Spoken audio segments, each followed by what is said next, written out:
Huh? Could it be you have a diploma? Yes. I see. Well, in that case, there must be a lot you don't know.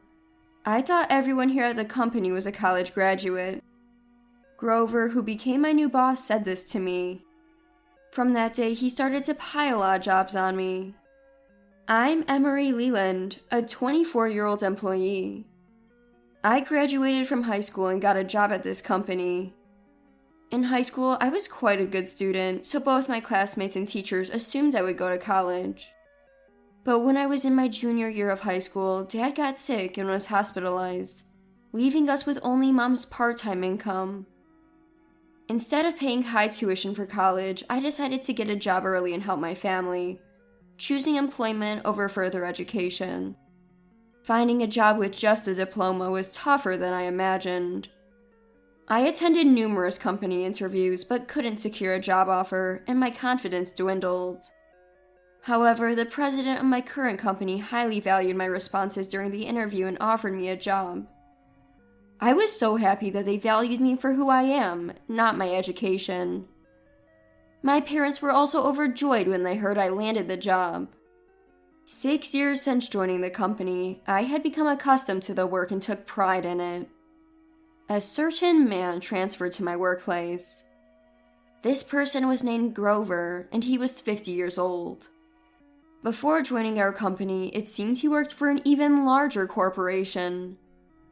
The exact reasons for his transition to our company were unclear, but Grover, with his extensive experience and competence from a major corporation, was warmly welcomed. He was immediately appointed as a section chief upon joining. From the way he talked, he seemed to have a lot of confidence in himself. I became his subordinate, and about a month later, I was so stressed that I fell ill. Grover was very obedient to his own boss, but acted superior and disdainful towards his subordinates. Moreover, his words and actions were often contradictory. If you have any concerns or feel stuck, come and talk to me, your section chief, anytime. Grover often ordered us subordinates to do so. One day, I had something I thought I should discuss, so I approached Grover's desk. Mr. Grover, excuse me, I have something I'd like to discuss. Is now a good time? Grover responded without taking his eyes off his PC. What? I asked Grover a few questions regarding the preparation of documents. He didn't change his posture from looking at his PC and coldly said, "Can't you make such decisions on your own?" Excuse me? There are people like that, right? Those who think they should consult their boss about everything. If you don't take the initiative, my work gets held up, right? Grover said this without even looking at me, then silently started typing on his PC. Reluctantly, I returned to my desk. I decided to prepare the documents without further confirmation from Grover. Later, Grover called me over. Miss Emery, come here for a second. Yes, what is it? This document won't pass, Grover said, tapping the document. What? You're missing essential data fields. I wanted to confirm with you whether I should include that item, but I was told to decide on my own.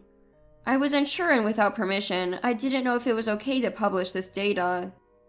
That's why I tell you to consult me about even the minor things to avoid situations like this. I came to consult, but you said... No excuses. Do you know what communication means? Yes?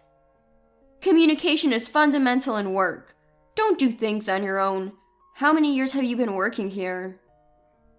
6 years. 6 years? That's longer than I thought. I assumed you were still a newbie. How old are you now? 24 years old. What? So you joined at 18? Does that mean you have a diploma? Yes. I see. Well, with just a diploma, I guess there's a lot you don't know. I thought everyone here was a college graduate. Huh, a diploma in these times. Well, go back and redo the document immediately. Yes. I was extremely frustrated. Despite being told to consult about everything, when I did, I was annoyingly dismissed, and then blamed for making decisions on my own. Since Grover became the boss, such unreasonable things happened daily. My stomach was upset, I lost my appetite, and even Mom was worried about me. Additionally, being mocked as incompetent because of my diploma was distressing. After Grover learned I had a diploma, he started assigning me menial tasks. Miss Emery, make some coffee. Yes. Also, this trash can is full. Can you take care of it? Yes. Oh, and earlier I spilled coffee on the floor in the break room. I don't know where the mop is, so Emery, could you wipe it up? Yes. I had started being asked to do things I had never done before by him. Then I was called by Grover to a separate room. To a small conference room where I was seated across from him. Actually, the day after tomorrow, we have an interview for a new recruit. Yes? It's, well, the final interview. Oh, yes. How should I put it? Based on the resume, they're already decided for hire, so it's just a formality. A quick final interview. That's our decision. Grover's usually arrogant tone seemed hesitant that day. But I have an urgent matter during the interview time. I was supposed to conduct it, but now I can't. So, could you, Miss Emery, take my place? Me? Yes. But why me? If you can't, maybe another executive or the human resources manager could. That would be problematic. Why is that? Well, it's not exactly a problem, but... Emery, you're still 24, right? Yes? So, I thought it might be good to have the interview from a young employee's perspective. I even suggested it to the human resources manager. They understood and got approval from the president. But still... You know, someone young like you can bring a fresh perspective, right? Grover was saying things he normally wouldn't, almost like flattery. I refused several times, but for some unclear reasons about everyone else being busy, I was almost forced to agree. Understood. You'll do it? Great! About the interview result, I'd like you to definitely say yes. What do you mean? As I mentioned earlier, I've already decided on the hire from the resume.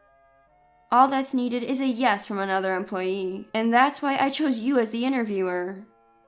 So, regardless of the interview, I should decide on hiring? Yes. After the interview, just tell HRG there's no problem. I think we should hire them. I, as the section chief, am already inclined to hire them. I was completely baffled. Why was Grover telling me this? And was it okay to decide on hiring someone based on such a casual interview? I'm counting on you. Grover patted my shoulder lightly, leaving me confused, and left the room. Before leaving, he emphasized, "Remember, don't talk about this with anyone." I was more bewildered than ever. And 2 days later, the interview time arrived. Grover was not at the company due to some errand. I was reading the resume of the person coming for the interview. They had graduated from a private university and seemed not to have worked for a year. No qualifications either. The resume, written in sloppy handwriting, seemed very carelessly done. Where was the excellence that Grover had mentioned? I couldn't see it from the resume. Then a young man in a suit entered the conference room for the interview. Here? Yes, please come in. The man silently took a seat. His hair disheveled and his tie not properly fastened. You're Mr. Gregory Grover, correct? Yes. Let's start the interview. Please begin with a brief self-introduction. Self-introduction? It's all in the resume. I was stunned. Such a disrespectful attitude. Then, could you tell me your reason for applying? Reason for applying? Yes? I don't know. Not particularly. You don't have any specific reason for wanting to join our company? Well, I guess not particularly. From his attitude and choice of words since entering the room, I couldn't understand why such a person was suddenly in a final interview for immediate hiring. Then, what would you say are your strengths? Strengths? What do you mean? I mean something you're good at, an area where you excel. Well, I guess not getting scared easily. Indeed. Then, if you were to join our company, what would you like to try? Hard to say, but if I have to choose, maybe futsal? Futsal? There's a futsal court near this company, so I want to go there after work. That's my dream. Also, I like casinos. I'd probably go to both with the same frequency. I was at a loss for words. It was my first time being on the interviewing side, but was it just coincidence that today's candidate was like this? Or is this attitude normal nowadays? No, that can't be. I couldn't imagine attending an interview with such an arrogant attitude. Then, this concludes the interview. However, just one thing. Yes? As a professional, I think your attitude could be improved. For an interview, it's better to be more polite. Then he said, like, it's over, right? So, bye. After saying this, the man named Gregory Grover quickly left the room.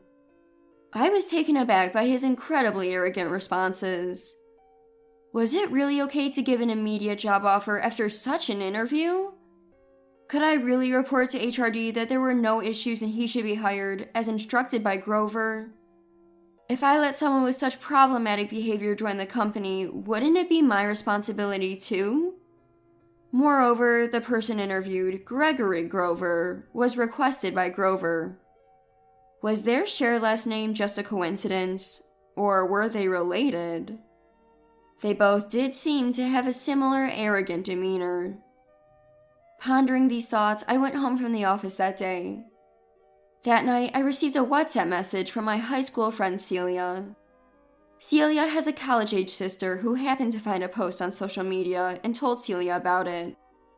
The company name mentioned on social media, isn't that where Emery works? It caught my attention. Celia sent me the post. Seeing this, I was surprised. Our company's name was specifically mentioned in various contexts. To have evidence in case the post got deleted, I took a screenshot of the screen. The next day, I went to HRD at the company and reported something to the human resources manager.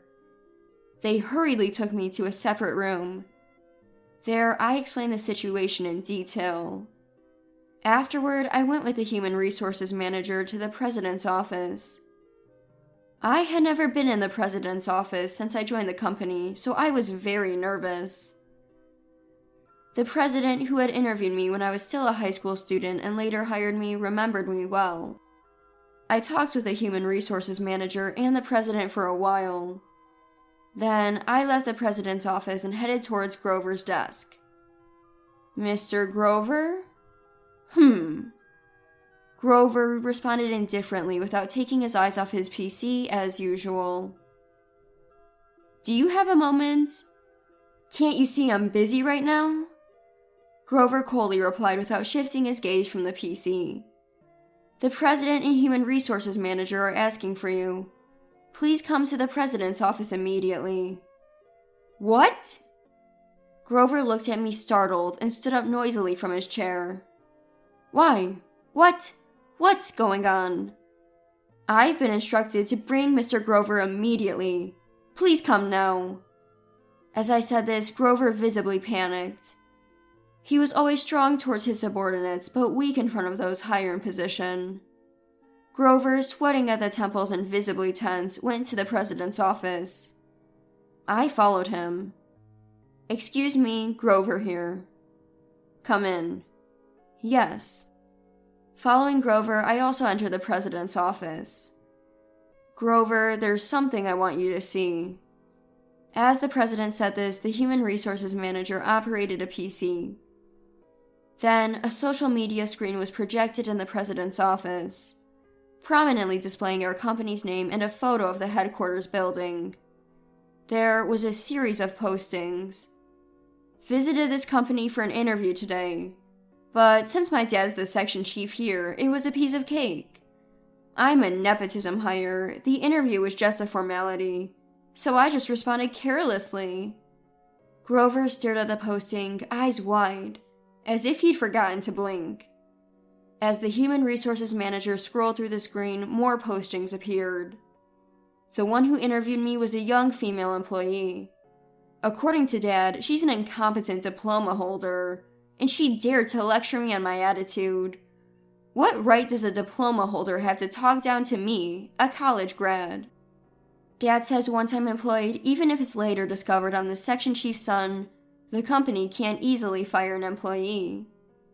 Been rejected everywhere since I started job hunting. Even had a gap year.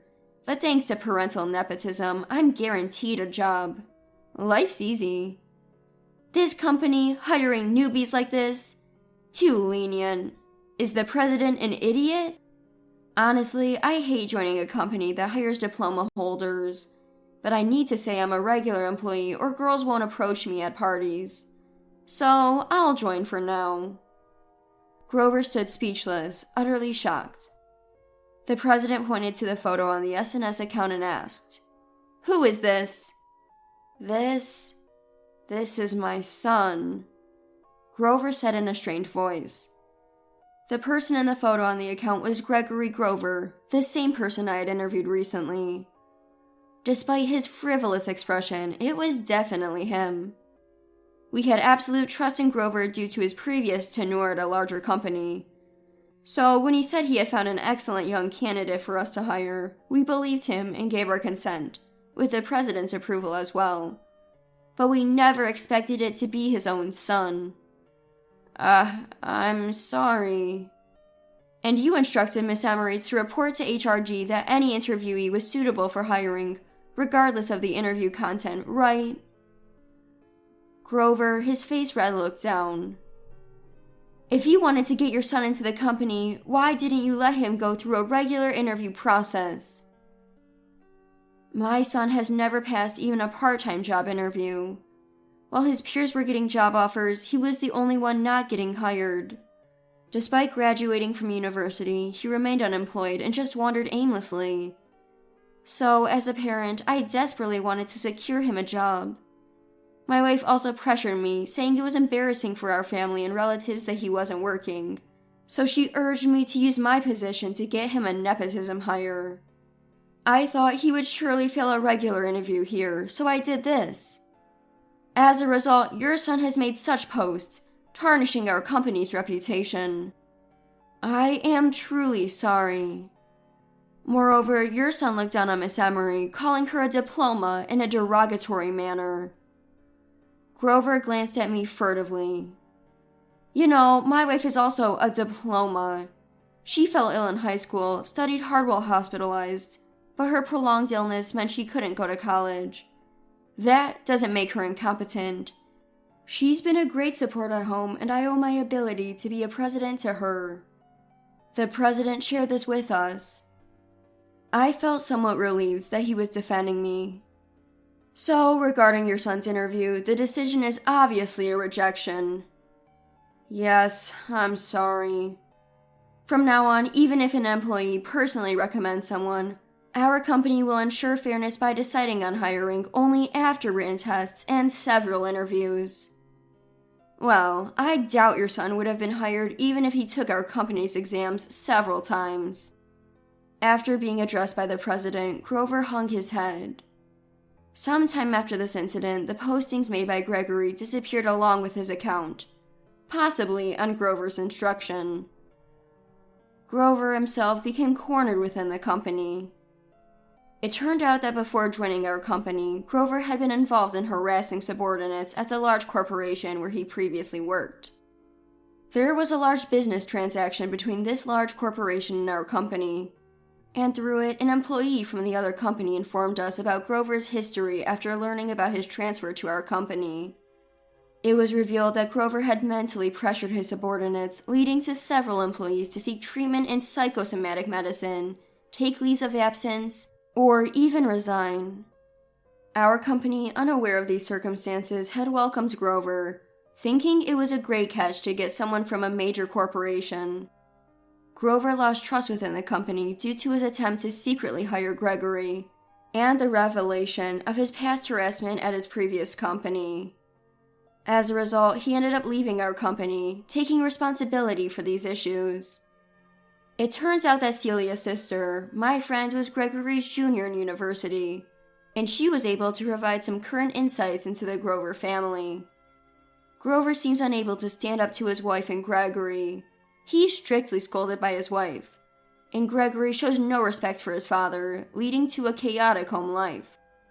Gregory, who bragged about his nepotism hire on social media, became alienated by his college friends, and lost touch with many of them. Now he has given up his hobby of playing futsal, and spends his days gambling with his parents' money. As for me, I felt mentally liberated after Grover left, and my health improved. No one looks down on me for being a diploma or assigns me menial tasks anymore. I work confidently now. The person who replaced Grover as my superior listens to me without dismissing my concerns, allowing me to work with a sense of security. Going forward, as I mentor new juniors, I'm determined to avoid doing to others what I disliked being done to me. I want to create an environment where everyone can work vibrantly and happily.